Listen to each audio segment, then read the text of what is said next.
daqueles cerimonialistas que ficam fissurados e olhando aqueles Instagrams de outros cerimonialistas que têm casamento todo final de semana e querendo ser igual?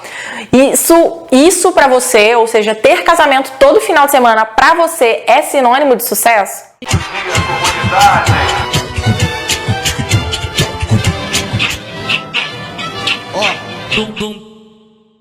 Eu sou a Roberta Canuto, assessora da Casa de Dois, e eu tô aqui para te falar um pouco sobre meta de casamento. Quantos casamentos é ideal você ter no ano, por exemplo? Você sabe estipular a sua meta? Você sabe quantos casamentos você, não eu, nem o outro, pode e deve ter em um ano ou em um mês? Como que você estipula essa meta mesmo?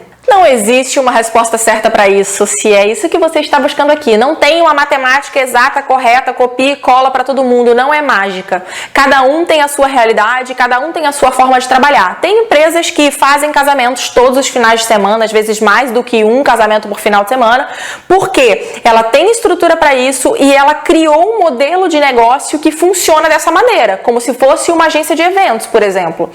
Outras fazem casamentos todo final de semana, tem uma meta de 60 casamentos no ano, sei lá, faz um monte de casamento, mas que na verdade não tem estrutura para isso, mas que dentro do seu serviço ela diminuiu a quantidade de coisas a fazer dentro de um serviço, então ela fala que ela vende assessoria completa, mas na verdade ela faz uma parcial, uma intermediária, alguma coisa assim, faz menos coisa do que deveria para conseguir atingir e fazer aquela quantidade de casamentos. Tem outros que não têm estrutura, que não mudaram o processo, que simplesmente não conseguem fazer e saem fazendo também um monte de casamento porque entendem que isso é o sinônimo do sucesso e é isso que vai dar dinheiro e é isso que é bacana e é isso que é legal e é isso que é legal a gente mostrar no Instagram, né? Parece que as pessoas vivem para isso.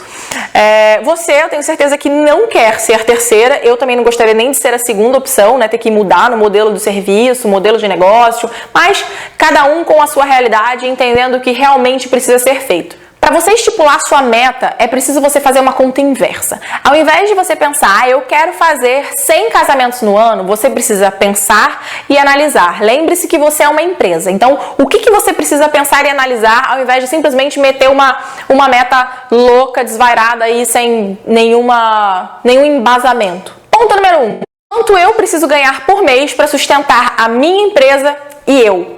Importante, né, gente? Também quero viver, comer. Segundo, entender quantos casamentos no ano os seus processos e a sua estrutura sustenta. É importante a gente dividir por modelos de serviço, por tipos de serviço. Então, são tantos, 20 assessorias completas, 10 assessorias parciais e 5 assessorias finais, por exemplo. Porque cada um desses serviços, desse tipo de serviço, exige um tempo diferente do seu trabalho e você precisa entender muito bem isso, né? Essas diferenças. Só parêntese aqui, só cuidado para você não pegar um casamento para daqui a 2 anos e esse casamento entra dentro da organização aqui do ano e você começa a ficar confuso, porque dentro do ano eu posso fazer 20 casamentos, mas você está organizando já os casamentos do ano seguinte e já daqui a 2 anos você vai enlouquecer com esse tipo de meta. Então, gente, estipule sempre pegar pelo menos 1 ano e meio de antecedência mínimo. Se você começar a pegar com 2 anos, isso vai te dar muito trabalho. Você vai ter que cobrar muito mais para isso. É importante considerar a sazonalidade também. Segundo o IBGE, em São Paulo, pessoas casam menos em dezembro, janeiro, fevereiro, março. Acontece bem menos casamento do que em setembro, outubro, novembro, que bomba. Então, como que é a realidade aí na sua cidade? Você sabe quantos casamentos acontecem e quais meses que realmente tem mais casamento e menos casamento? Isso vai influenciar na sua meta. Porque quando você estipula a meta anual, você também precisa depois splitar ela, ou seja, dividir isso nos meses do ano. Vai ter mês que você não vai fazer nenhum casamento, tem mês que você vai fazer 1, tem mês que você vai fazer 2, tem mês que você vai fazer 4. Como isso funciona para você e como essa sazonalidade vai cair dentro do seu ano? Isso precisa ser planejado para você conseguir estipular a tua meta. É importante saber que essa conta precisa fechar e que você também precisa viver a sua vida, ou seja, você vai ficar todo final de semana trabalhando em casamento ou, puxa, não, na minha estrutura eu vou fazer casamento todo final de semana, mas eu tenho um sócio e a gente vai dividir, eu vou em 2, ele vai em outros 2.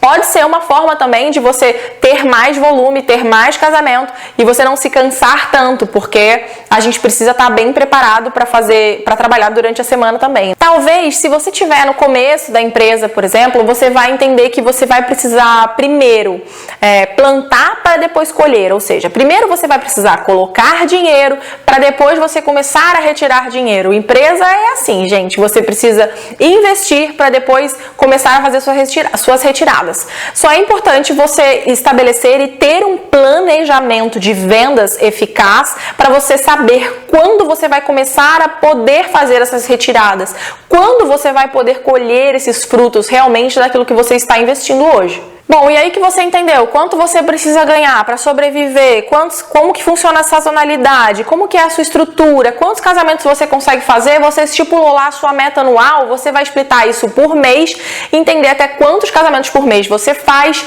e isso vai então definir o seu planejamento de vendas. O que eu quero dizer com isso? Dependendo do mês, dependendo de como for as suas vendas, o seu comportamento vai mudar. Ele pode ser mais ou menos agressivo, né? Isso vai fazer com que você tenha um comportamento diferente para suas vendas. Então, você sabe que naquele mês você precisa fechar 4 casamentos, mas dia 28, o mês fecha dia 30 e você precisa fechar mais um porque você só fechou 3 daquele mês.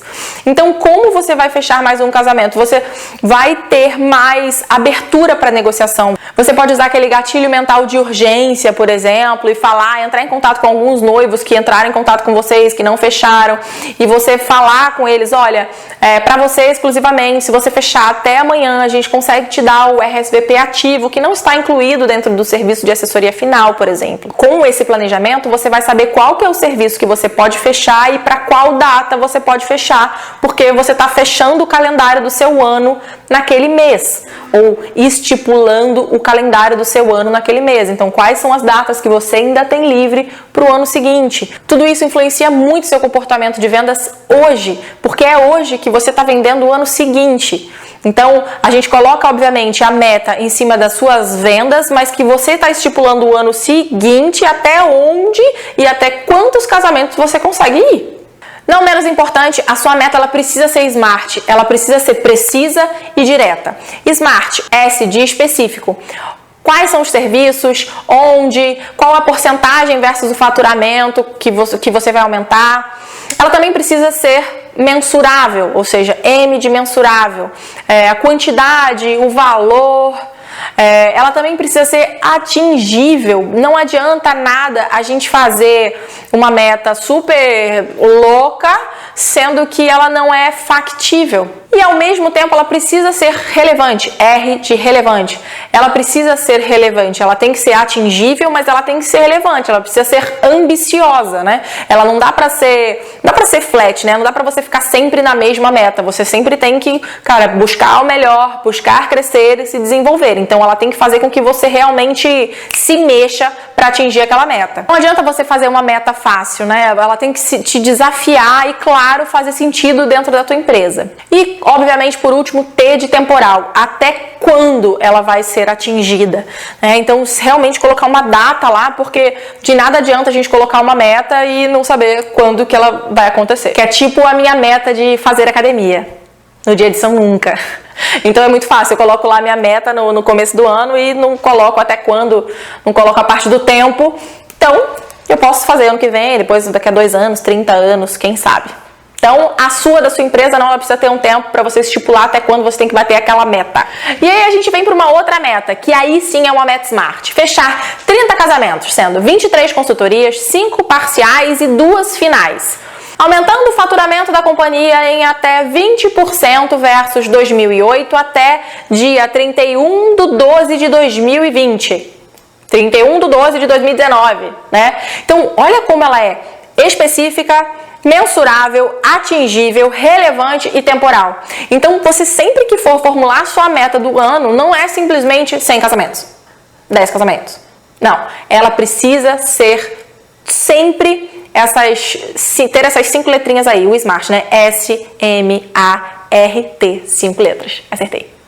Ou seja, resumindo, para você estipular a sua meta, você precisa saber quanto você precisa para sobreviver, entender a sazonalidade, quando se casa mais, quando se casa menos, entender a sua estrutura, até quantos casamentos você comporta para fazer por mês e entender quanto